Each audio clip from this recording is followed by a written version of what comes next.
لوگ آپ کو بہت پڑھی لکھی سمجھیں، نہیں نہیں، صرف نام کی عالمہ نہیں، مومنہ عالمہ بننا ہے۔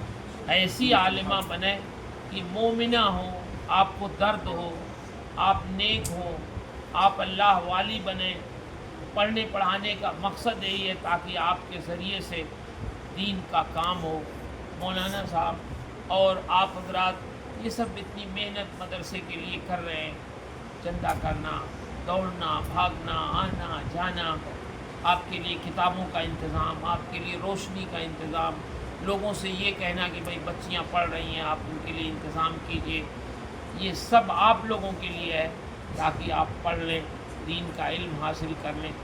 آپ ایک ایک بچی کے ذریعے انشاءاللہ انقلاب پیدا ہو سکتا ہے۔ آپ اپنے گھر میں کبھی عید آتی ہے، کبھی شادی بیاہ، تو آپ اپنے ماں باپ کو مناتی ہیں نا، اچھا کپڑا چاہیے تو رو کے اچھا کپڑا خریدوا لیتی ہیں، زیور چاہیے تو رو دھو کے اپنے والدین کو راضی کر لیتی ہیں، ان سے زیور خریدوا لیتی ہیں۔ تو جیسے رو دھو کے آپ اپنے لیے زیور خریدوا لیتی ہیں، کپڑا خریدوا لیتی ہیں، ایسے ہی رو دھو کے اگر ماں باپ نماز نہ پڑھیں تو ان کو نمازی بنا دیجیے، اگر وہ نیک نہیں ہے تو ان کو نیک بنانے کی کوشش کیجیے۔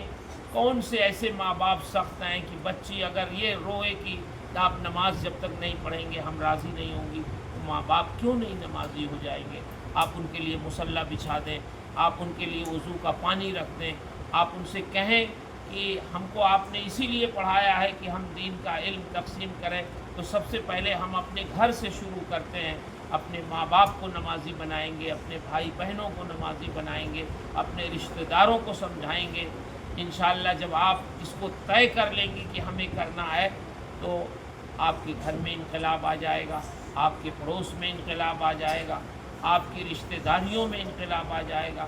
ہمارے یہاں ہم بھی چونکہ ایک چھوٹے سے ادارے کی خدمت کرتے ہیں بچیوں کی، مبارک پور کی ایک بچی پڑھتی تھی، تو ہم نے ان کے والد آتے جاتے تھے، ہم نے ان سے پوچھا، معین نام تھا، میں نے کہا معین بھائی یہ بتائیے آپ کی بچی مدرسے میں پڑھتی ہے تو اس کا کوئی فائدہ سمجھ میں آیا آپ کو؟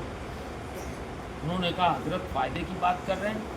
وہ بچی جب سے مدرسے میں گئی تو ہمارے گھر میں انقلاب پیدا ہو گیا۔ انہوں نے کہا میں خود بہت آزاد آدمی تھا، کبھی نماز پڑھتا کبھی نہیں پڑھتا، بہت پابندی نہیں تھی، لیکن الحمدللہ اس بچی نے رو دھو کے ناراض ہو کے سمجھا کے ہمارے گھر کے سارے لوگوں کو اس نے نمازی بنا دیا۔ میں خود اب جماعت کا پابند ہو گیا ہوں، فجر کی جماعت میری نہیں چھوٹتی ہے۔ مولانا صاحب کیا بتاؤں، وہ بچی عالمہ کیا ہوئی کہ اس نے ہمارے گھر کا نظام ہی بدل دیا، اور اللہ کا شکر ہے کہنے لگے وہ بچی ابھی پڑھ کے فارغ بھی نہیں ہوئی ہے، اس کے اتنے رشتے آ رہے ہیں شادی کے کہ میں سوچ رہا ہوں یا اللہ کہاں سے انقلاب پیدا ہو۔ تو یہ علم جو آپ کے پاس ہے، یہ علم آپ کے بھی دل کو منور کرے گا، آپ کے روح کو غذا بخشنے والا ہے، آپ کو نیک بنانے والا ہے، اور آپ کے گھر کو کے ماحول کو بدلنے والا ہے۔ صرف تھوڑا سا آپ کو احتیاط کرنے کی ضرورت ہے۔ آپ یہ سمجھ لیں کہ آپ کوئی عام خاتون نہیں ہیں، آپ امت مسلمہ کی خواتین کی قائد کی حیثیت سے ہیں۔ آپ کو سمجھانا ہوگا، معاشرے میں جو برائیاں ہیں اس کو دور کرنے کی کوشش کرنی ہوگی۔ آپ جب عورتوں کو سمجھائیں گی تو آپ کی بات زیادہ سمجھ میں آئے گی ہم لوگوں کے سمجھانے سے زیادہ۔ اسی لیے یہ مدرسہ بنا ہے، اسی لیے مولانا صاحب محنت کر رہے ہیں، آپ حضرات کی کوششیں ہیں۔ آپ اگر کامیاب ہیں تو سب کی محنتیں وصول ہیں اور کامیاب ہیں۔ تو امام بخاری رحمہ